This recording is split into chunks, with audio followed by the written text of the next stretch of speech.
Now I am going to explain the concept of circular motion. We can take it as two parts, uniform circular motion and non-uniform circular motion. Okay, what is uniform circular motion? Now you consider a stone tied to a string and rotated like this in a horizontal circle, right? If it is rotated at uniform speed, then we call it as uniform circular motion. What is speed? Speed is magnitude of velocity. Okay, now take this. Center of the circle is O. The length of the string is forming the radius R. Consider the velocity at the 2 points A and B. The magnitude is same at A as well as B.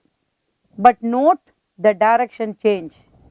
So, if a body describes a circle with uniform speed, then it is undergoing uniform circular motion. That means it will have only a radial acceleration pointing towards the center at every point AR, and tangential acceleration, that is along the tangent, there is no acceleration for this part. We can split the acceleration as radial acceleration and tangential acceleration, but tangential acceleration is 0 because it maintaining uniform speed. Okay. Now let us define certain terms. The angle AOB, AO is known as radius vector. The angle swept by the radius vector is the angular displacement. Okay. What is angular velocity? Angular velocity is represented by omega, which is equal to d theta by dt. Linear velocity is dx by dt, angular velocity d theta by dt. Right. What is angular acceleration? Angular acceleration represented by alpha is d omega by dt. So what is uniform circular motion? Uniform circular motion, a body describes a circle with uniform speed. There is no tangential acceleration, there is only a radial acceleration. What is this radial acceleration? The radial acceleration, otherwise called as centripetal acceleration, it is given by v square by r, where v is the speed and r is the radius of the circle. Because there is a centripetal acceleration, there will be a centripetal force for the particle, otherwise it cannot describe the Fr, which is equal to mv squared by r. So, centripetal acceleration and centripetal force. The relation between the linear speed or linear velocity and angular velocity is v equal to r omega. Therefore, we can write the centripetal acceleration as r omega square and the centripetal force as mr omega square, where omega is the angular velocity. Suppose the particle performs n revolution per time, per unit time, then how will you write omega? Omega can be written in terms of the time period as well as the frequency of revolution as omega equal to 2 pi by t. What is t?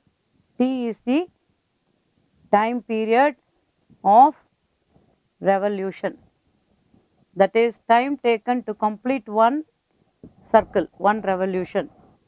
N is the number of revolution per second or frequency, then n equal to 1 by t, therefore omega becomes 2 pi n.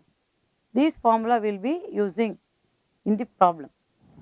So, if a body performs circular motion with uniform speed, maintains a speed constant at every point, it is undergoing uniform circular motion. Suppose the speed changes, dv by dt is not equal to 0, then it is performing non-uniform circular motion. It will have a tangential acceleration as well as a radial acceleration. Therefore, total acceleration is given as root of ar square plus at square. So this is the concept of circular motion, uniform and non-uniform. A wheel is subjected to uniform angular acceleration about its axis. Initially, its angular velocity is 0. In first 2 seconds, it rotates through an angle theta 1, and next 2 seconds, it rotates through an additional angle theta 2. Calculate the ratio theta 2 by theta 1. So this problem is based on circular motion. We have been given the initial angular velocity as 0. Okay, so omega 0, initial angular velocity is 0, and it is having a uniform angular acceleration alpha, and the time interval t1 equal to 2 seconds initially, then further 2 seconds. So t2 equal to 2 plus 2, 4 seconds. Okay, right. Now, how to solve this problem? We have to use the equation of motion.